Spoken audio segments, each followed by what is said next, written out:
Hey guys, today I wanted to come on here and talk to you about saving money and how I used to save money and how I save money now. And I thought this would be kind of beneficial to everybody because we were never taught this in school. And I think especially for people who follow me who are younger and who are still in school or going to college, I think this is going to be very helpful to you. Saving money and getting a good credit score has been something that my father has always taught me since I was like 14 years old. And when I was younger, I didn't really want to hear it at the time because I just wanted to go out and play. But I lived on my own since I was 18 years old, and my dad's like lectures actually stuck in my head, and it really helped me not to go in debt. I've never taken out a loan for school. I graduated with school completely debt free and always paid out of pocket. And I always had to work full time. So I'm gonna show you two incomes that I had. One was when I was at Starbucks, and this is to the best of my memory because I don't really remember what bills I was paying a few years ago. And then I'm gonna show you my approximate income now and how I save money now. So one thing that my dad has always stressed to me is to keep my income to debt ratio very low. I know that's hard for a lot of people who already have debt. They're already in a hole, but this is, I think, really going to be helpful for people who are just starting out. So I planned out my monthly bills. I'm not sure if you're going to be able to see that or if it's going to be backwards, but I'll kind of just go through it with you guys. So I made approximately $1,500 a month when I was working at Starbucks full time as a supervisor, and then I was getting $40 a week in tips that I would use for gas. So my bills were a total of $10.90 a month. So this was 5 years ago, so this might sound a little bit crazy, but I lived in a studio. My rent was $850. I paid my cell phone, which was about $70, and then $150 in car insurance. And then because I was low income, I lived on my own and I made less than $35,000 a year. I qualified for low income for both my gas and electric, so I didn't have to pay. I did have to pay, but it wasn't as much. So I'm gonna say that approximately the utilities that I was paying for were about $20. So total, that's $10.90. So back before I was making what I'm making now, I used to split the amount of my bills in half. So half of $10.90 is $545. So I made about $1,500 a month. So I'm gonna say my paychecks were around $750, which this was like towards the end of my Starbucks career because I usually made about $1,200 to $1,500 a month, and money was very tight. I still can't believe I even lived like this and that people actually still live like this. But so if I was making $750 a paycheck, I would subtract $545 from that paycheck, and then I would be left with $205. So I would allow myself to have about $150 for 2 weeks. So what was left over was just $55, and that's what I put away for savings. It's not a lot of money, but it was still something. And I mean, I couldn't really go out. I really didn't get to do a lot of fun stuff. My fun stuff was like going to the beach or hiking because a lot of those things are free. But yeah, money was really tight, but I had to learn how to budget and not spend so much money out on things that I like wanted or wanted to have fun. Like if I wanted to go to the movies, it'd probably be like once a month, because $150 for 2 weeks, this is for groceries, not gas really because I used my tip money for that, but it's not a lot of money. So yeah, that's how I was living when I was in nursing school. Sometimes I had $20 for the week for food and gas, and I just had to make it stretch. Thankfully, Starbucks, I was able to take food home from them. They did feed me while I was at work, so it kind of took a little bit of stress off, and I was able to take some of the food to school to have to snack on. So that was what I was making then. And then once I became a nurse and I started making more money, I kind of changed the way that I did my bills and saved my money because of the fact that I was seeing that whenever I would split the money into two, I wasn't saving as much. In my heart, I felt like, oh, this is not a lot of money for this amount of weeks. So I would be more prone to spend more money. So now, instead of splitting my bills within two checks, I would just take it out of my bills correctly. So just give me a second so I could write down what I pay and what I make now. Okay, so I had to write everything down and show you the new way that I actually save my money now. Okay, so as a new grad, I was making approximately, I want to say almost $2,000 every 2 weeks. So I was making almost $4,000 a month, which is a huge jump from what I was making at Starbucks. So when I was at Starbucks, I went from making $25,000 a year to making 86 or something like that. I can't quite remember the number, but anyway, so this is my budget now. So I have lived in my studio for 5 years now. So my rent, because I'm in a rent control area, hasn't really gone up. So now I pay $958.42. I know, random number for rent. My internet is $70.99.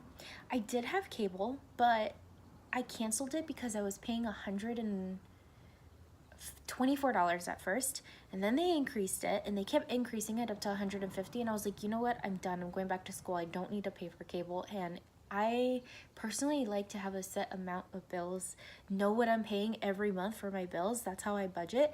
And for them to keep raising it, it was just annoying to me to have to go back and do my budget just because they kept increasing it by a few dollars. So I was just annoyed. So I cut the cable. I only have the internet now. So my phone bill's still $70, and now I was able to afford to go to the gym membership, so I pay like $49 for that. And then of course like Netflix and Hulu, so that's like $20.98. Total my bills now are $1169.39 approximately. I don't add my car insurance because my car insurance is like $1,300 and I pay that every 6 months, and I just kind of deduct that from my savings, but it'd probably be around another $200 a month. And then now that I don't qualify for low income, my utility bills still range from like $7 for gas, and like my electric bill is always all over the place, and those I kind of can't control what they are monthly, so I just deduct that from my fund money to pay for it. So what I do now is on my first check, I have $2,000.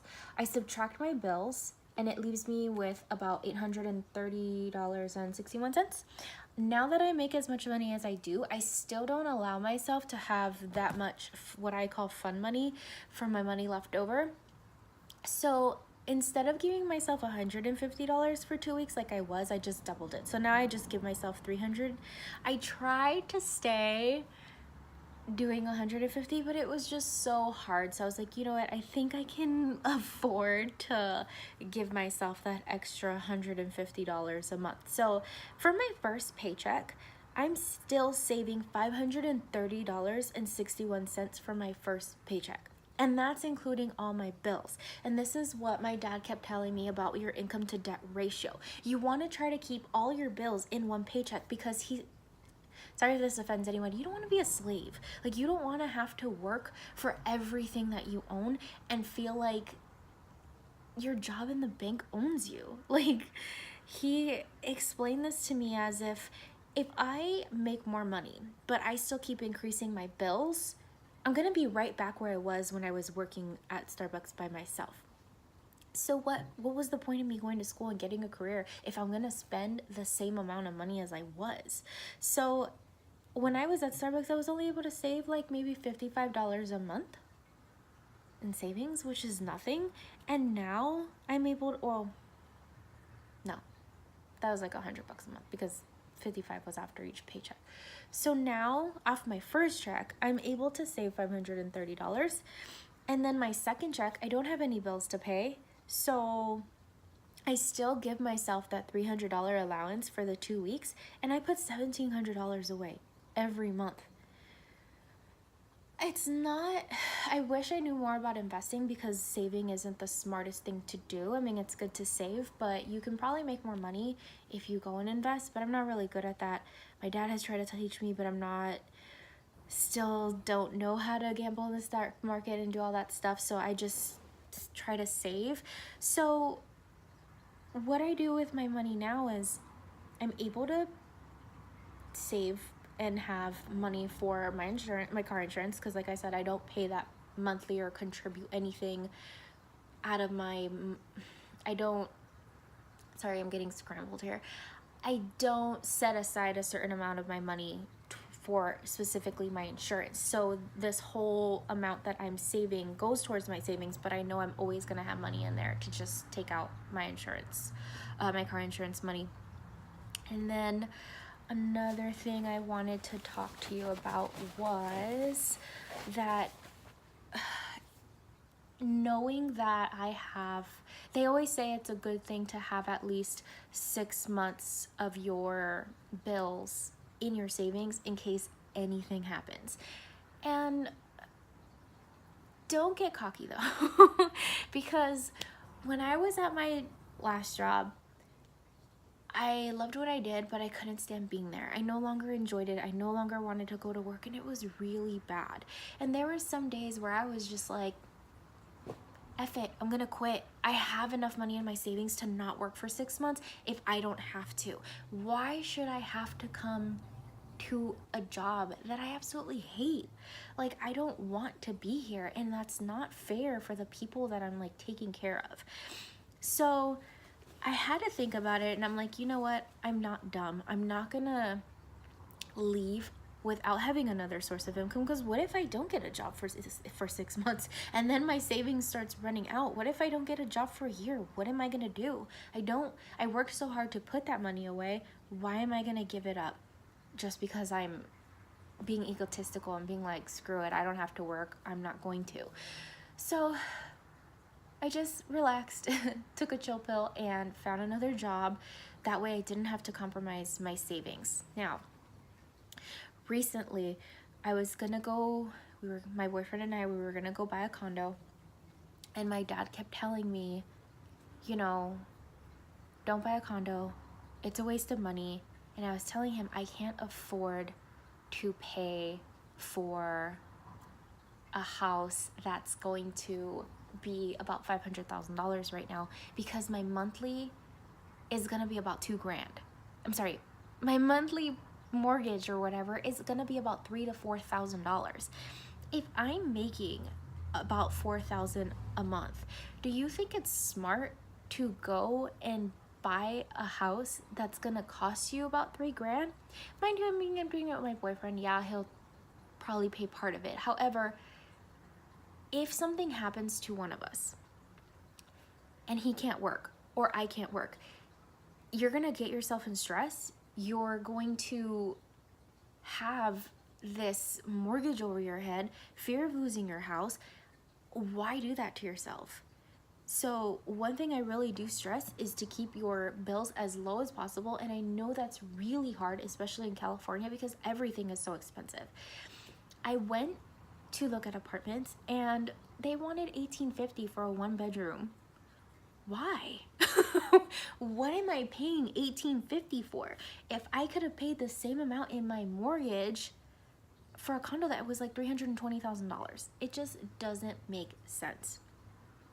I have a few friends that I have spoken to that did tell me that they bought a house, and I'm not gonna lie, I was a little jealous. Like, oh, you're so lucky. I can't believe you bought a house already. Like, how are you doing it? By yourself? I mean, I don't know if they're paying by themselves, but it just doesn't make sense to me knowing that if I'm making around the same as they are and you're paying about a $3,000 mortgage, you only have $1,000 to play with.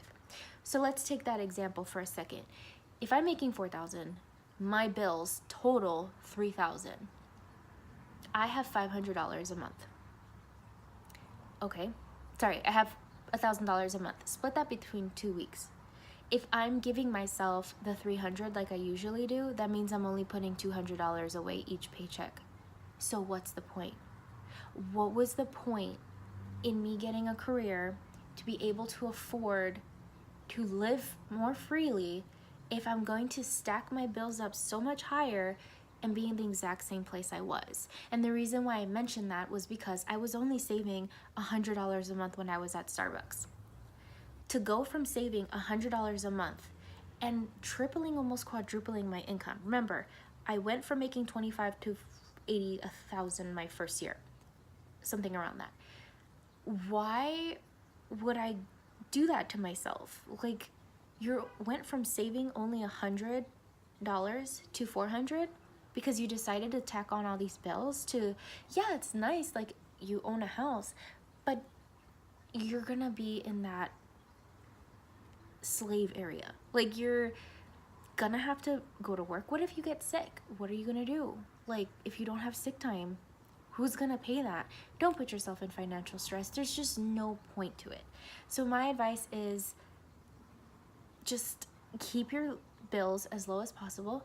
Cut out any necessities. Really look at what you're spending. Like, I have a friend who goes out all the time, and I'm like, how do you, I get it, you want to have fun, but like, what are you saving? Like, how can you afford to do this? Can you show me what you're doing? Because I want to know if there is a better way for me to save my money or invest it. Let me know in the comments down below, because maybe my method, to me, it works for me, but maybe there's better methods out there. So you guys let me know if this is helpful in any way. Thanks for watching.